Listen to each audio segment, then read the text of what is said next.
राधे राधे दोस्तों, आज हम बात करेंगे जगन्नाथपुरी मंदिर के बारे में। इस मंदिर के बारे में ये बात कही जाती है कि इस मंदिर में जो भगवान की मूर्ति विराजमान है, उस मूर्ति के अंदर भगवान का असली दिल विराजमान है। हाँ जी हाँ दोस्तों, आपने बिल्कुल सही सुना।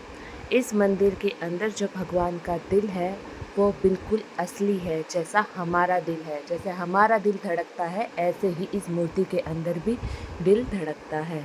और जब भी इस मूर्ति की जगह दूसरी नई मूर्ति रखी जाती है तो पुरानी मूर्ति से भगवान का दिल निकालकर नई मूर्ति में लगा दिया जाता है। और जिस वक्त भगवान का दिल बदला जाता है, उस समय पूरे ही शहर की लाइट को काट दिया जाता है, क्योंकि इलेक्ट्रिसिटी कट करने से कोई भी भगवान का दिल देख नहीं पाता। और वहाँ के जो पुजारी हैं वह भी आँखों पर पट्टी बांधकर ये कार्य करते हैं, क्योंकि कहा जाता है कि जो भी भगवान के उस दिल को देख लेता है, या तो वो अंधा हो जाता है या उसकी मृत्यु हो जाती है। इसीलिए किसी को भी भगवान के दिल को देखना नहीं चाहिए।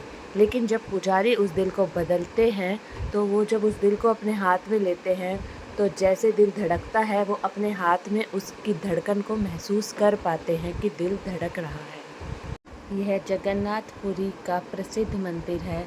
यहाँ दूर दूर से लोग आते हैं जगन्नाथ जी के दर्शन करने के लिए।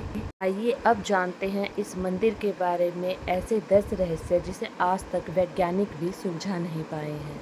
नंबर 1, आपने आज तक ये तो ज़रूर देखा होगा कि कोई भी झंडा जब लहराता है तो वो हवा की ही दिशा से लहराता है। जिस दिशा से हवा चल रही होती है उसी दिशा में झंडा लहराता है। लेकिन जगन्नाथपुरी के मंदिर पर जो झंडा है वो हमेशा हवा की विपरीत दिशा में लहराता है, जिसे आज तक कोई नहीं समझ पाया है कि ऐसा क्यों होता है। और जगन्नाथपुरी मंदिर का जो ये ध्वज है, ये रोज़ बदला जाता है। ऐसा कहा जाता है कि अगर एक दिन भी ये ध्वज ना बदला जाए तो मंदिर 18 सालों के लिए मंदिर बंद हो जाएगा, अगर एक दिन भी ध्वज नहीं बदला गया तो। नंबर 2, यह मंदिर 4000 वर्ग मीटर में फैला हुआ है। इस मंदिर की ऊंचाई लगभग 214 फुट है। नीचे खड़े होकर इस मंदिर की छाया को, गुंबद को देख पाना मुश्किल है। इसके गुंबद में भी एक रहस्य छुपा हुआ है, क्योंकि इस गुंबद की परछाई सुबह, दोपहर, शाम कभी भी ज़मीन पर नहीं पड़ती।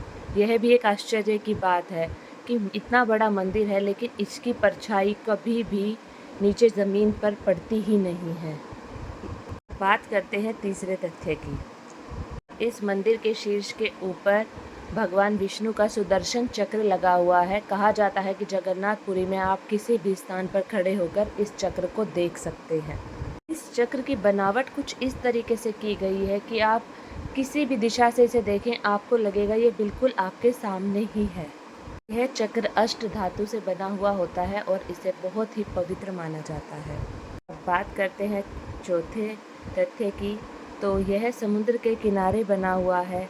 आमतौर पर देखा जाता है कि हवा जब भी चलती है वह समुद्र की तरफ से उठकर धरती की तरफ आती है, ज़मीन की तरफ आती है। लेकिन जगन्नाथपुरी में इसका उल्टा ही देखने को मिलता है। यहाँ पर हवा ज़मीन से समुद्र की तरफ जाती है। और अब बात करते हैं पांचवें तथ्य की। हमेशा देखा गया है कि किसी भी मंदिर, मस्जिद या किसी भी ऊंची इमारत पर हमेशा पक्षी बैठे रहते हैं, लेकिन जगन्नाथपुरी के मंदिर पर आज तक कभी भी किसी पक्षी को बैठे हुए न देखा गया है, न कभी इसके ऊपर से उड़कर जाते हुए देखा गया है। यहाँ पर हेलीकॉप्टर या एरोप्लेन की भी इस मंदिर के ऊपर से उड़ने की मनाही है, इसी वजह से। नंबर 6, जो इस मंदिर में ध्वज बदला जाता है वह हर शाम को पुजारी उल्टे चढ़कर जाते हैं और तब चढ़ाते हैं। जी हाँ, आपने सही सुना। इस मंदिर का ध्वज बदलने के लिए पुजारी को सीधा नहीं, उल्टा चढ़कर जाना होता है। नंबर 7, दोस्तों ऐसा कहा जाता है कि इस मंदिर के परिसर में दुनिया का सबसे बड़ा रसोई है। इस मंदिर में 500 हलवाई और 300 सह कर्मचारी मिलकर भगवान का भोग तैयार करते हैं। इस रसोई से जुड़ा एक रहस्य ये भी है कि यहाँ लाखों ही भक्त क्यों ना आ जाए, आज तक ऐसा कभी नहीं हुआ है कि प्रसाद कम पड़ जाए। और संध्या होते ही जैसे ही मंदिर के कपाट बंद करने का समय होता है, प्रसाद अपने आप ही ख़त्म हो जाता है। तो ये कितनी बड़ी बात है कि कितने भी भक्त आ जाए, प्रसाद कभी कम नहीं पड़ता और ना ही कभी रात में प्रसाद बचता है।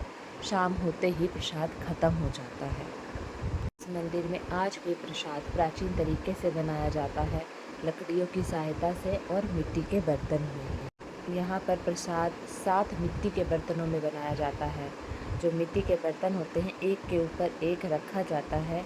लेकिन सबसे आश्चर्य की बात यह है कि सबसे नीचे वाले बर्तन का खाना सबसे आखिरी में पकता है और सबसे ऊपर वाली हांडी का या बर्तन का खाना सबसे पहले पकता है, फिर दूसरी हांडी का, फिर तीसरी हांडी का। ऐसे करके जो सबसे नीचे वाली हांडी होती है उसका खाना सबसे आखिरी में पकता है। जबकि वैज्ञानिकों के हिसाब से जो हांडी या बर्तन सबसे नीचे रखा होता है, सबसे पहले उसका खाना पकना चाहिए। तो इस बात को भी आज तक कोई नहीं जान पाया है कि ऐसा क्यों होता है। नंबर 8, जगन्नाथपुरी का ये मंदिर 4 धामों में से एक धाम माना जाता है। इस मंदिर में प्रवेश करने के लिए एक सिंह द्वार है।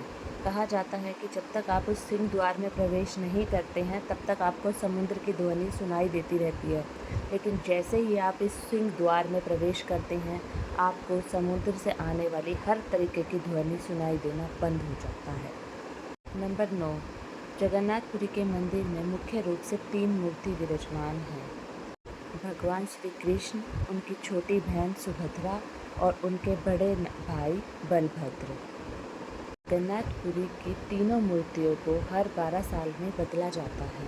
पुरानी मूर्तियों की जगह नई मूर्तियाँ रखी जाती हैं, लेकिन मूर्ति बदलने की में भी एक बड़ा ही रोचक किस्सा है। जिस वक्त मंदिर में मूर्ति बदली जाती है, उस वक्त या इनका दिल बदला जाता है, दिल निकाल के रखा जाता है, उस वक्त पूरे शहर की बिजली को काट दिया जाता है। उस वक्त पुलिस की सिक्योरिटी काफ़ी टाइट कर दी जाती है ताकि कोई भी इंसान अंदर ना जा सके मंदिर में। अंदर सिर्फ पुजारी होते हैं जो मंदिर की में मूर्ति बदलते हैं और उनका दिल बदल कर रखते हैं। नंबर 10, लोगों ऐसी मान्यता है कि जब भगवान कृष्ण ने अपने शरीर का त्याग किया था, उनके शरीर का एक हिस्सा छोड़कर उनका बाकी पूरा शरीर पंचतंत्र में विलीन हो गया था। ऐसा कहा जाता है कि उस वक्त जो शरीर का हिस्सा बच गया था वह उनका दिल था, और वही दिल जगन्नाथपुरी में श्री कृष्ण जी की लकड़ी की मूर्ति के अंदर विराजमान है, जो आज भी धड़कता है। तो आप भी एक बार ज़रूर जगन्नाथपुरी मंदिर में जाइए और भगवान के दर्शन कर अपनी मनोकामना बताइए।